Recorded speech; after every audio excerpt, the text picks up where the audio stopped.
Today's scripture is coming from the Gospel Luke, chapter 4, verse 16.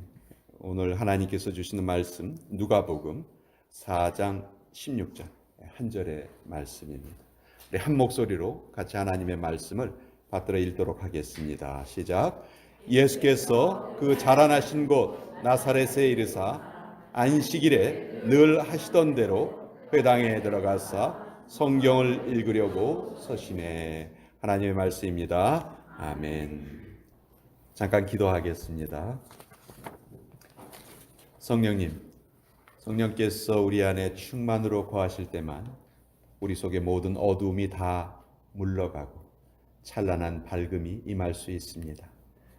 생명의 말씀이 선포되는 이 시간, 듣는 우리의 마음이 뜨거워지게 하여 주시고 간절케 하여 주시고 또 들은 말씀대로 행하는 그런 은혜가 있게 하여 주시옵소서. 예수님의 이름으로 기도합니다. 아멘. 자, 우리가 자주 쓰는 말 중에 리듬이라는 말이 있습니다. 되게 음악에서 많이 쓰이는 말이죠. 일정한 틀에 따라서 반복되는 것을 리듬이라고 말합니다. 원래 이 리듬이란 말이 흐른다는 의미를 가지고 있는 그리스 말에서 유래한 말이라고 하는데요. 세상에 있는 모든 것들이 다 리듬을 가지고 있습니다.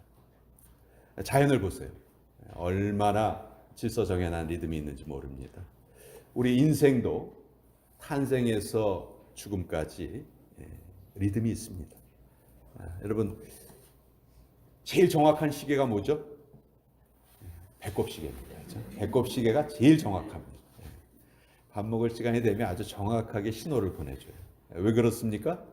우리의 몸에도 리듬이 있다는 겁니다. 그래서 우리가 잘 사는 비결 중에 하나가 리듬을 거스르지 않고 사는 것입니다. 영적인 생활에도 리듬이 있습니다. 저는 오늘 이것을 주제로, 영적인 리듬을 주제로 여러분께 말씀을 증거하려고 합니다.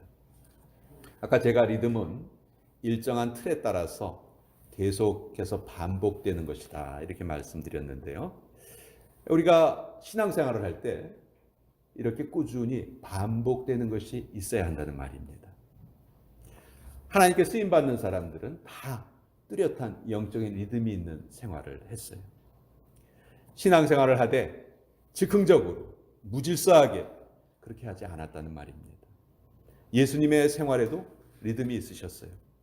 오늘 우리가 읽은 본문 누가복음 4장 16절을 보시면 예수께서 그 자라나신 곳 나사렛에 이르사 안식일에 늘 하시던 대로 회당에 들어가사 성경을 읽으려고 서심해. 이 구절에 보면 늘 하시던 대로라는 표현이 있어요. 즉 예수님께서 꾸준히 해오셨던 일이 있으셨다는 말입니다. 그것이 뭐예요? 회당에 가셔서 성경을 읽으셨다는 겁니다. 우리가 이 말씀을 잘 이해하기 위해서는 당시의 예배 습관을 좀 알아야 합니다. 초대교회 당시 회당에서의 예배는 제일 먼저 첫 순서가 성경을 읽는 것이었어요. 그런데 오늘날처럼 개인이 성경을 가지고 있지 않았습니다. 그때는 책이 너무너무 귀했거든요. 그래서 회당에 보관을 해둔 두루마리 성경을 읽는데 성경을 읽을 사람이 앞으로 나가면 성경을 보관하는 사람이 그것을 가져다 줍니다. 그리고 그것을 다 읽고 나면 다시 또 성경을 관리하는 사람에게 돌려준 거예요. 당시 성경은 종이로 만든 책이 아니었습니다. 양피지로 만든 아주 두툼한 두루마리였어요. 그래서 부피가 무척 컸고요. 지금은 성경이 페이지도 적혀 있고 장과 절이 잘 구분되어 있지만 옛날에 그 두루마리 성경은요 그런 것이 전혀 없었어요. 그래서 자기가 읽고자 하는 곳을 찾기가 결코 쉽지 않았습니다. 그런데 예수님께서는 그 두루마리를 쫙 펴서 자기가 읽고자 하는 부분을 단번에 찾아서 읽으셨어요.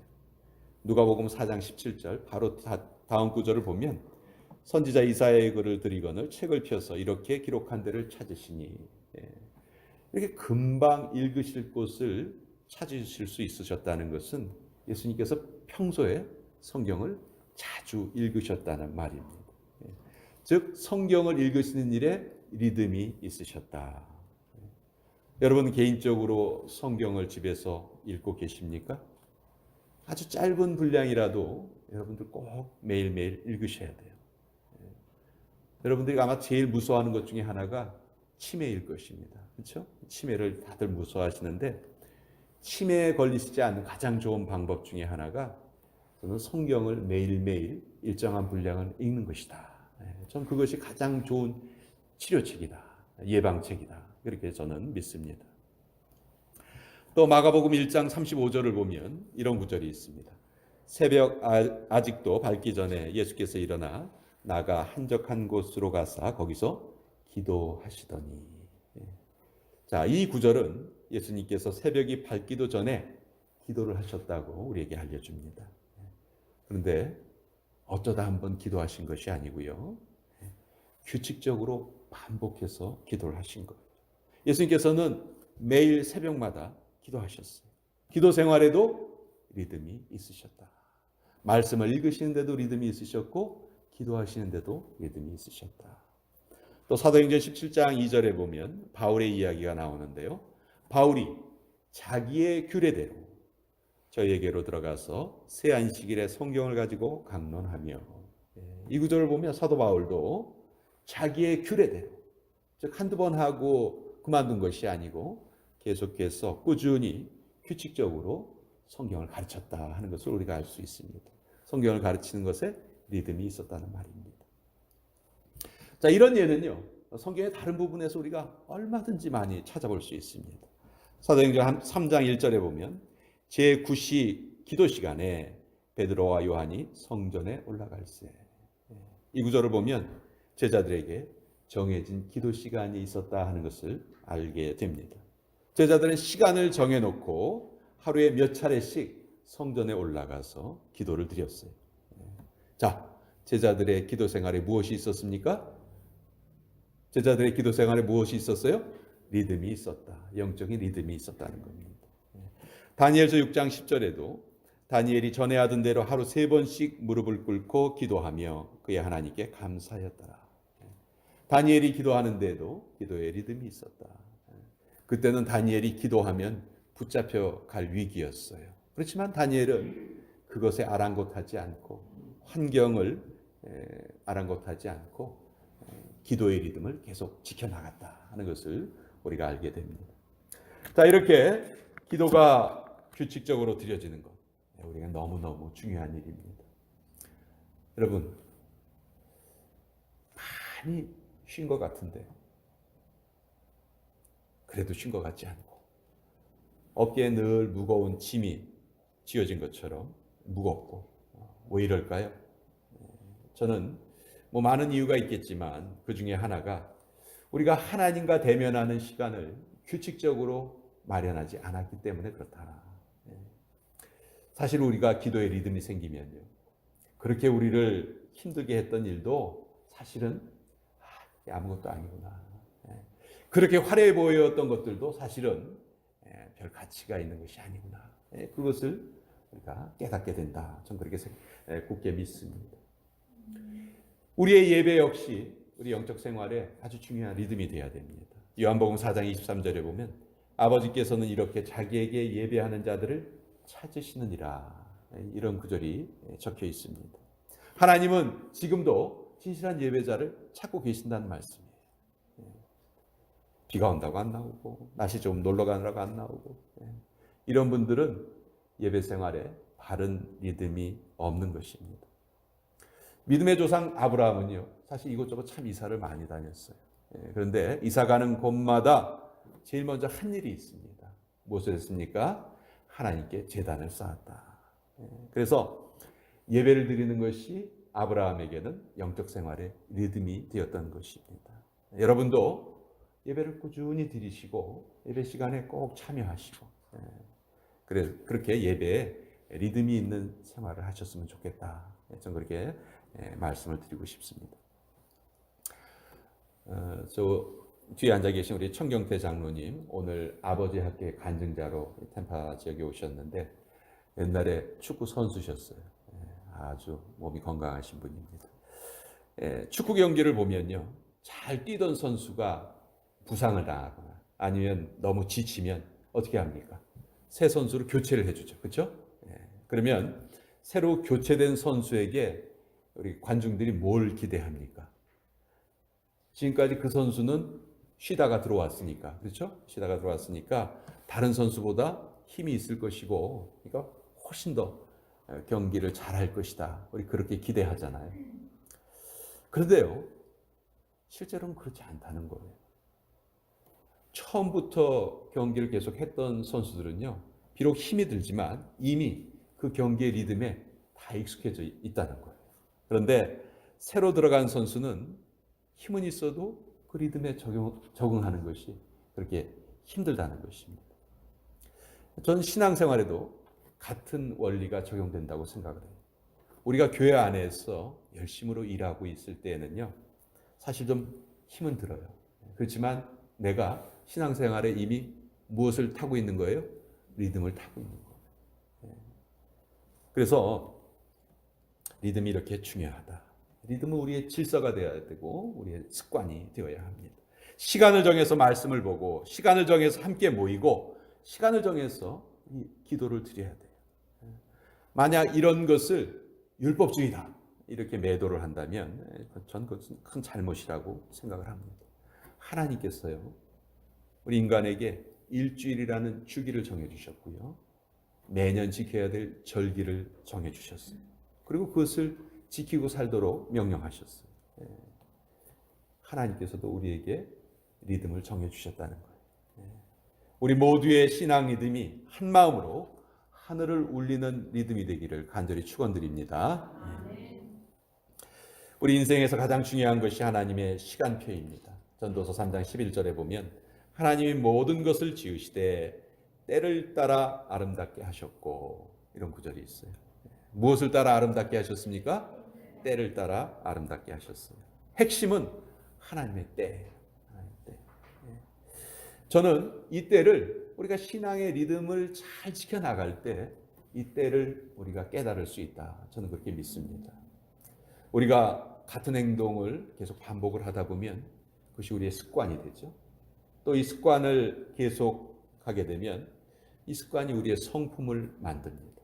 그리고 그 성품이 우리 인생을 결정을 짓고 또 우리의 영원한 생명으로 이어지게 되는 것입니다. 자, 우리가 이런 영적인 리듬을 지켜야 하는 게 참 중요한 일인데 어떻게 해야 영적인 리듬을 잘 지킬 수 있을까요? 바로 여러분들께서 일상적으로 하시는 영성의 행보를 멈추지 않으시고 계속 꾸준히 해 나가시는 거예요. 인류의 역사가 걸렸던 그 겟세마네 동산에서의 그 예수님의 그 땀방울이 핏방울로 변했던 그 기도는요, 예수님께서 늘 하시던 기도의 습관에 따라서 기도하셨던 거예요. 평소에 기도가 있으셨기 때문에 겟세마네 동산의 기도가 있을 수 있었던 것이지, 평소에 기도가 없었다면 그 기도가 불가능했을 것입니다. 우리의 신앙생활은 마라톤 경주와 같다, 그렇게 말하죠. 단거리 경주가 아닙니다. 우리가 최선을 다해서 매 순간 결승점을 통과하는 사람처럼 온 힘을 다하는 것도 사실 중요해요. 정말 중요해요. 그렇지만 멈추지 않고 꾸준하게 리듬을 지키면서 한 걸음 한 걸음 계속해 나가는 것, 이것 또한 정말 중요하다. 저는 그것을 통해서 우리가 주님과 날마다 동행할 수 있다, 그렇게 믿습니다. 우리 모든 성도들의 소원은 예수님을 닮는 거예요. 그렇죠? 그러려면 예수님이 하셨던 그런 삶의 리듬을 가지면 돼요. 예수님이 하셨던 그 같은 습관을 우리가 가지면 됩니다. 예수님께서 반복해서 하셨던 행동, 말씀을 계속 반복해서 읽으셨고요, 꾸준히 기도를 하셨고, 또 하나님께 예배하는 일을 예수님은 멈추지 않으셨습니다. 이 세상의 어떤 책보다도 성경을 읽는 것은 가치 있는 일입니다. 이 세상의 그 누구에게 말하는 것보다도 하나님께 말씀드리는 것이 더 의미 있는 일이에요. 엿새 동안의 일상을 보내고 또 주일마다 우리가 이렇게 모여서 영적, 육적인 재충전을 할 수 있는 이 시간을 경험하는 것, 이것은 정말 우리의 특권이고 복이기도 합니다. 주중에 정해진 시간에 모여서 수요예배를 드리는 것 또한 놓칠 수 없는 우리의 복이에요. 우리 모두 신앙의 리듬을 잘 지키십시다. 말씀과 기도와 예배에 우리 시간을 들이십시다. 그래서 신앙의 리듬이 우리 인생을 이끌고 가게 그렇게 한번 만들어 보십시다. 정해진 예배와 영적인 습관들을 멈추지 않고 계속해 나갈 때 하나님이 우리를 칭찬하시고 결국 우리는 예수님의 장성한 분량에까지 우린 분명히 자라날 수 있을 것입니다. 그 영적인 리듬을 잃지 않고 잊지 않고 계속 지켜나가시는 저와 여러분들 되시기를 다시 한번 축원드립니다. 아멘. 기도하겠습니다. 아버지 하나님, 우리의 신앙생활이 즉흥적이거나 무질서한 신앙생활이 되지 않기를 간절히 소망합니다. 예수님과 같은 삶의 리듬을 갖기를 원합니다. 말씀과 기도와 예배, 바른 리듬을 갖고 우리의 영적인 생활이 성장이 계속 이어지도록 주님 오늘도 우리를 이끌어 주시옵소서. 예수님의 이름으로 기도합니다. 아멘.